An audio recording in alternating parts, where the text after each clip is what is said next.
توجہ کی طاقت عملیات کے اندر اور روحانی علوم کے اندر سب سے بڑی طاقت مانی جاتی ہے۔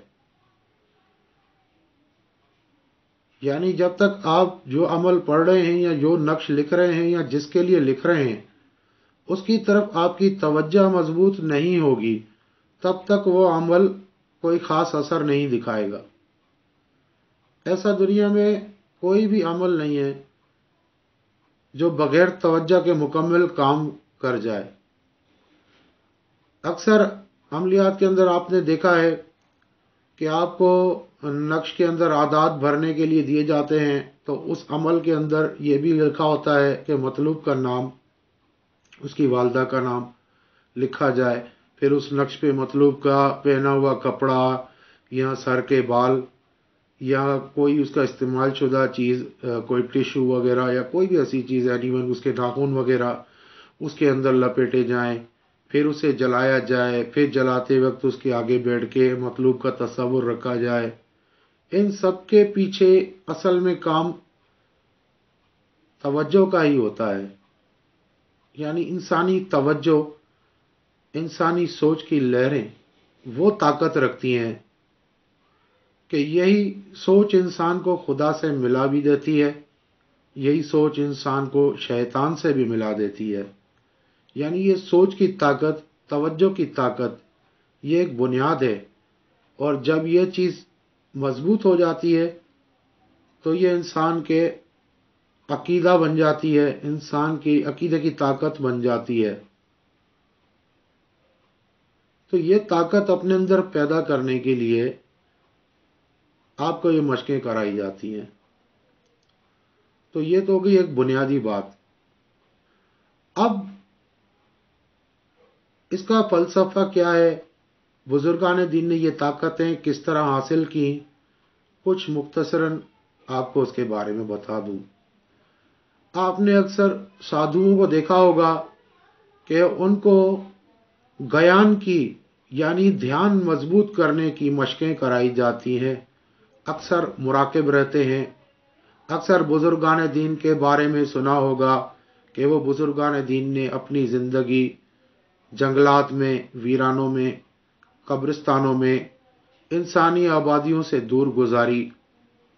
ان سب کی وجہ یہ ہے کہ جہاں آبادی ہے وہاں پر شور، وہاں پر لوگوں کی آوازوں کی لہریں ہر طرف پھیلی ہوتی ہیں۔ مثال کے طور پر آپ کسی پہاڑی علاقے میں چلے جائیں، آپ وہاں پہ جب آواز کو ایک دفعہ آواز نکالیں گے تو وہ پہاڑوں سے ٹکراتی ہوئی دور تک ایکو کرتی ہوئی جائے گی۔ آواز کی لہروں میں بہت طاقت ہوتی ہے، اور اسی طرح سوچ کی لہروں کی بھی طاقت ہوتی ہے۔ یعنی اگر ایسا ماحول کریٹ ہوتا ہے، جیسے آپ کسی محفل میلاد میں بیٹھے ہیں تو سب لوگ جھوم رہے ہیں، آٹومیٹکلی آپ بھی جھومنا شروع ہو جائیں گے۔ اور اگر کوئی خوشالحان قاری یا نعت خواہ نعت پڑھ رہا ہے تو اس کی آواز کی لہریں آپ کو جھومنے پہ مجبور کر دیں گی، آپ کو ہلنے پہ مجبور کر دیں گی۔ تو اللہ تبارک و تعالیٰ نے ہر چیز کے اندر اثر اندازی رکھی ہے۔ آواز کی لہروں میں بھی اثر اندازی ہے، اس کے علاوہ انسان کی سوچ کی لہروں میں بھی اثر اندازی ہے۔ انسان کی سوچ کی لہریں ذہن سے خارج ہوتی ہیں، آنکھوں سے خارج ہوتی ہیں، کانوں سے خارج ہوتی ہیں، اور بہت تیز اثر اندازی ہوتی ہے اور بہت دیر پا اثر اندازی ہوتی ہے۔ یعنی آپ نے اکثر نوٹ کیا ہوگا کہ کچھ لوگ آنکھوں کے اشارے سے بات کرتے ہیں، کچھ لوگ ایسے بھی ہوتے ہیں کہ ان کے اندر کے تاثرات ان کی آنکھوں سے ظاہر ہو جاتے ہیں۔ مثال کے طور پر کوئی بچہ آپ سے جھوٹ بول رہا ہے تو اس کی چمکتی آنکھیں دیکھ کے آپ سمجھ جائیں گے یہ جھوٹ بول رہا ہے۔ یعنی انسان کی سوچ کی لہریں جو آنکھوں کے ذریعے بھی خارج ہوتی ہیں۔ کوئی غمزدہ ہے تو اس کی آنکھوں میں آنسو آتے ہیں، کوئی خوش ہے تو اس کی آنکھیں چمکتی ہیں، کوئی شریر ہوتا ہے، کوئی شرارت سوچ رہا ہوتا ہے تو اس کی آنکھوں میں ایک عجیب سی چمک آ جاتی ہے۔ جسے دیکھ کر انسان سمجھ جاتا ہے کہ یہ کیا سوچ رہا ہے، اور اس کے ذہن میں اس کو اندازہ ہو جاتا ہے اس وقت کوئی شرارت چل رہی ہے یا یہ غمگین ہے۔ آنکھیں دیکھ کر ہی بندہ بیمار ہوتا ہے تو اس کی آنکھیں بے رونق ہو جاتی ہیں، خوش ہوتا ہے تو چمکتی ہیں، تو اس سے اندازہ ہو جاتا ہے۔ یعنی آنکھیں جو ہوتی ہیں ان سے یہ لہریں خارج ہوتی ہیں اور دوسرے کے ذہن کو سمجھانے کا مطلب جو ہے موقع دیتی ہیں کہ اس کی انسان کے اندرونی کیفیت کیا ہے۔ اسی چیز کو مد نظر رکھتے ہوئے ٹیلی پیتھی کو جو ہے وہ علم کو جو ہے وہ ایجاد کیا گیا۔ ہپناٹزم یعنی ہپناٹائز کرنا، یہ علم ایک ایجاد۔ تو آنکھیں جو ہوتی ہیں ان کی لہریں یہ خارج بھی کرتی ہیں اور جذب بھی کرتی ہیں، اپنے احساسات کا اظہار بھی کرتی ہیں اور دوسروں کے اظہار کو محسوس بھی کرتی ہیں۔ اس کے علاوہ جو آواز کی لہریں وہ بھی آپ پہ اثر انداز ہوتی ہیں۔ تو یہ لہریں عام طور پہ آبادیوں کے اندر بہت جو ہے وہ پھیلی ہوئی ہوتی ہیں۔ گاڑیوں کا شور ہے، لوگوں کی آوازوں کا شور ہے، لوگوں کی سوچوں کی لہریں ہیں۔ یہ لہریں انسان کے ذہن کے اندر ڈسٹربنس پیدا کرتی رہتی ہیں، جس کی وجہ سے اسے یکسوئی حاصل نہیں ہوتی ہے۔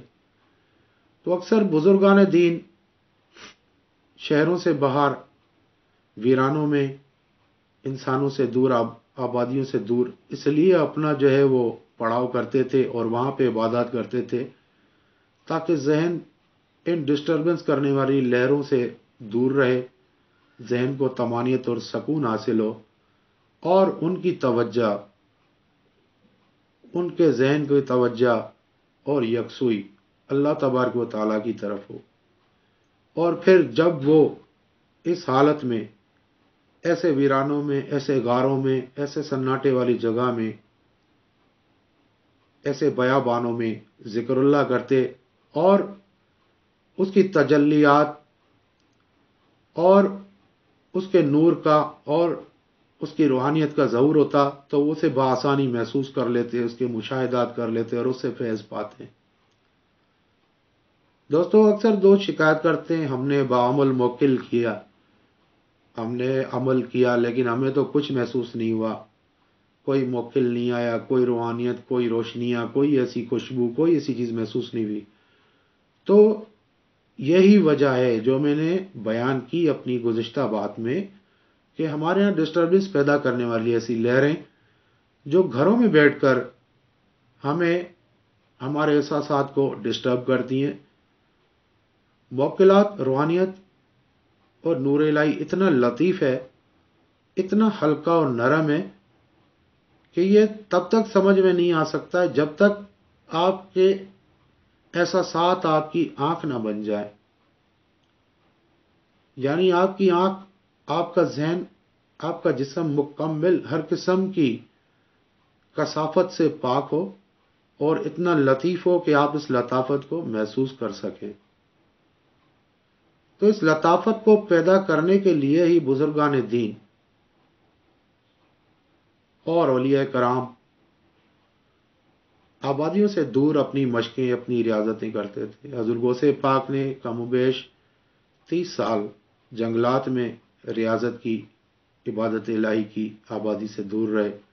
اس دوران ان کے جو بھی مشاہدات تھے آپ رضی اللہ تعالیٰ انہوں نے وہ اپنی کتب میں نقل بھی فرمائے کہ کس طرح شیاطین ان پہ حملہ آور ہوتے تھے، کس طرح ان کا مقابلہ کرتے تھے۔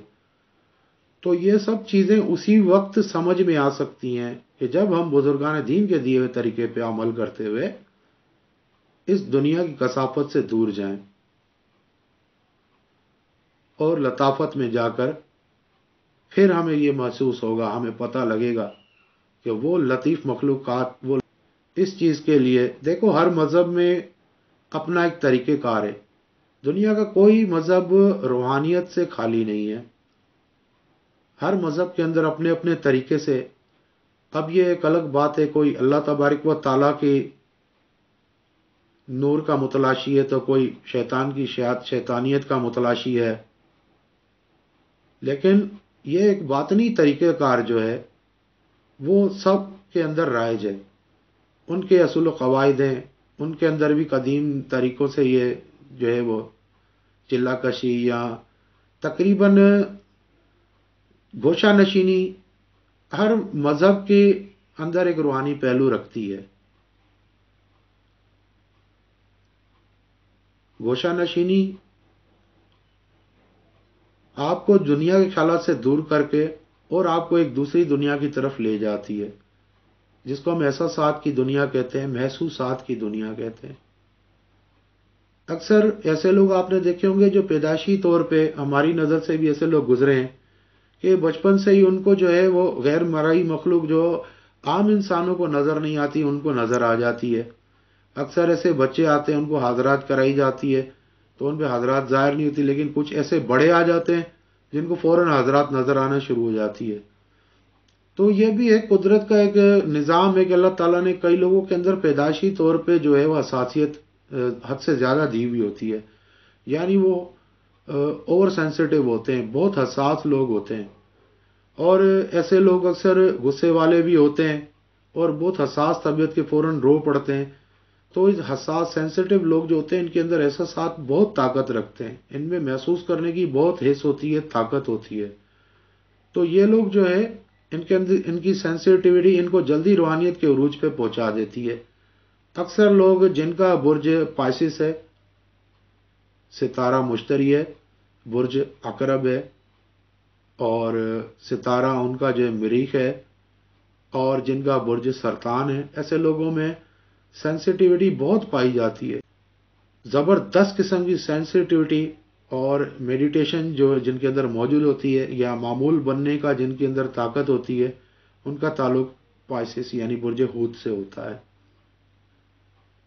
کیونکہ برج حوت ایک آبی برج ہے، اس کا نشان مچھلی ہے، اور پانی دنیا کی لطیف ترین اور حساس ترین جو ہے وہ چیز ہے، کیونکہ پانی وہ چیز ہے جس کے اندر آپ جو رنگ ملائیں گے وہی رنگ اس میں شامل ہو جائے گا۔ اسی طرح یہ پانی والی کیفیت ہی برج پائسس رکھنے والے لوگ اپنے اندر پاتے ہیں۔ ان کو جس رنگ میں اگر وہ سفلی عمل کرنے والے ہوتے ہیں تو بہت بڑے سفلی گر بن جاتے ہیں، اگر وہ نوری عمل کرنے والے ہوتے ہیں تو بہت بڑے عامل کامل بھی بن سکتے ہیں، کیونکہ ان کے اندر سینسٹیوٹی بہت ہوتی ہے، اور اس کی وجہ سے ان کے اندر جذب کی ایک کیفیت ہوتی ہے، ہر چیز کو اپنے اندر فوراً جذب کر لیتے ہیں اور ہر چیز ان کے اندر فوراً گھل مل جاتی ہے۔ یعنی اگر نوری موکلات ان کے پاس آتے ہیں تو ان سے فوراً مانوس ہو جاتے ہیں، اگر شیاطین آتے ہیں تو وہ بھی ان سے فوراً مانوس ہو جاتے ہیں۔ تو ایسے لوگوں کے اندر بہت سینسٹیوٹی ہوتی ہے اور یہ لوگ فوراً معمول بن جاتے ہیں۔ تو دوستو، جیسا کہ میں نے آپ کو بتایا کہ نقطہ بینی ہے، یا کئی لوگ تیسری آنکھ کھولنے کا جو ہے وہ عمل کرتے ہیں، تو تیسری آنکھ کھولنے کا مقصد یہ ہوتا ہے کہ اپنے اندر لطافت کو پیدا کرنا، اور ایسی مشقیں بغیر استاد کی نگرانی کے نہیں کرنی چاہیے، کیونکہ کچھ لوگ ایسے کتابوں میں دیکھ کے یا یوٹیوب پہ ویڈیو دیکھ کے نقطہ بینی شروع کر دیتے ہیں، اس سے ان کے کیا ہوتا ہے کہ ان کے بقیہ جو احساسات ہیں وہ ختم ہوتے جاتے ہیں، اور ان کی جو ہے وہ ایک ہی رنگ، مطلب جب جو ہے وہ ایک ہی احساس ان کا آگے ترقی کرتا جاتا ہے، یعنی توجہ۔ تو اللہ تبارک و تعالیٰ نے انسان کو جو ہے ہر چیز اپنی حکمت کے تحت عطا کی۔ جب انسان نظام قدرت سے لڑتا ہے اور اس کو بدلنے کی کوشش کرتا ہے تو اس کا نقصان بھی ہوتا ہے، ری ایکشن، ایک حساسیت حاصل کرنی ہے، تو اس کا بہترین طریقہ سنت رسول پہ عمل ہے۔ آپ نمازوں کی پابندی رکھیں، ہر وقت باوضو رہیں۔ جب آپ باوضو رہیں گے اور خیال کریں گے آپ کا وضو نہ ٹوٹے، تو آپ کے اندر ایک سوچ پیدا، ایک جذبہ، ایک ایسی ایک مطلب کیفیت پیدا ہونا شروع ہو جائے گی کہ آپ وہ اس عمل سے دور رہنے کی کوشش کریں گے کہ جس سے آپ کا وضو ٹوٹ جاتا ہے۔ آپ کوئی برا کام کریں گے تو خیال آئے گا یار میں گالی نکال رہا ہوں، کسی کی غیبت کر رہا ہوں، میں تو وضو سے ہوں۔ اس طرح آپ مختلف قسم کی برائیوں سے بچنا شروع ہو جائیں گے۔ اپنے وضو کو برقرار رکھنے کی کوشش کیجئے ہر وقت۔ یہ ایک بڑی زبردست مشق بتا رہا ہوں، جو صاحب علم میں میری بات سمجھ رہے ہوں گے انشاءاللہ داد ضرور دیں گے کامنٹس میں۔ ورنہ کم از کم اچھا تو سمجھیں گے کہ کوئی اچھی بات کی ہے، کیونکہ آج کل کمنٹس کرنے میں پیسے لگتے ہیں شاید، یا لائک کرنے میں بھی نوٹ خرچ ہوتے ہیں. بہرحال ہمیں اس کی لالچ نہیں ہے. ہمارا کام ہے علم جو ہے لوگوں تک پہنچانا. اللہ تعالیٰ نے ایک امانت دی ہے، جو ہمارے پاس علم ہے، جو اللہ تبارک و تعالیٰ نے اپنے اولیاء کے صدقے عطا فرمایا، تو وہ مخلوق تک پہنچائیں تاکہ وہ فائدہ اٹھائیں. یہ دجالی دور ہے. اگر کوئی ہمیں سن کر ذکر اذکار میں لگ جاتا ہے، نیکیوں میں لگ جاتا ہے، تو یہ ہمارے لیے صدقہ جاریہ ہے، ثواب جاریہ ہے. تو بہرحال دوستو، جب آپ کے اندر یہ احساس شروع ہو جائے گا کہ میں باوضو ہوں اور میں یہ ایسی چیزوں سے بچوں کہ جس سے وضو ٹوٹ جاتا ہے، تو آپ کے اندر ایک قسم کی ایک پریکٹس جاری ہو جائے گی، یعنی برائیوں سے بچنے کی، برائیوں کو سمجھنے کی، برائیوں سے واقف ہونے کی، اور توجہ پاکی کی طرف ہونا شروع ہو جائے گی. اس مشق سے آپ کی سینسٹیوٹی بڑھے گی، یعنی آپ گندگی سے بچ رہے ہیں، آپ بری چیزوں سے بچ رہے ہیں، آپ میں ایک حساسیت، ایک نفاست پیدا ہونا شروع ہو جائے گی، پاکی سے محبت پیدا شروع ہو جائے گی آپ کے اندر، اور آپ آٹومیٹکلی جو ہے وہ اچھائی کی طرف گامزن، آپ کی روح بھی صاف لطیف ہوتی جائے گی، آپ کے اندر بھی لطافت، ذہن میں بھی، سوچ میں بھی لطافت پیدا ہوگی، آپ برائیوں سے بچنے والے بھی بن جائیں گے، اور آپ کے اندر روحانیت بھی بڑھتی جائے گی. پھر آپ آہستہ آہستہ جو بھی اعمال پڑھتے ہیں، کرتے ہیں، جو کل تک آپ ان کی روحانیت کو محسوس نہیں کر رہے تھے، تو آپ کے محسوسات بھی بڑھنا شروع ہو جائیں گے، اور پھر آگے چل کے انشاءاللہ آپ ایک کمال کے درجے پر پہنچیں گے. دیکھیں حضور غوث پاک نے 40 سال عشاء کے وضو سے فجر کی نماز پڑھی. تو ولایت اور روحانیت کے درجات اتنی آسانی سے نہیں ملتے. ہم ویسے بن تو نہیں سکتے، لیکن ویسا ہونے کی کچھ نہ کچھ ان کا فیصلہ، کچھ نہ کچھ تو کوشش کر سکتے ہیں. اگر ہم 1 کلو میٹھا نہیں کھا سکتے تو کم از کم تھوڑا سا منہ میں لے کے کچھ دیر کے لیے تو منہ میٹھا کر سکتے ہیں. تو یہ ہماری تعلیم کے لیے، ان کی زندگی ہمارے لیے مشعل راہ ہے. عشاء کے وضو کو چلانا فجر تک، اس کے درمیان جو عوامل انسان کے لیے ہوتے ہیں جن سے وضو ٹوٹ جائے، ان سے بچنا، یعنی کم کھانا، سونا نہیں، اس طرح سے اپنے نفس کو مارنا، اپنی خواہشات کو ختم کرنا، اسی صحیح ارتقاء سے توجہ بڑھتی ہے. اصل ارتقاء سے توجہ یہی کہلاتی ہے.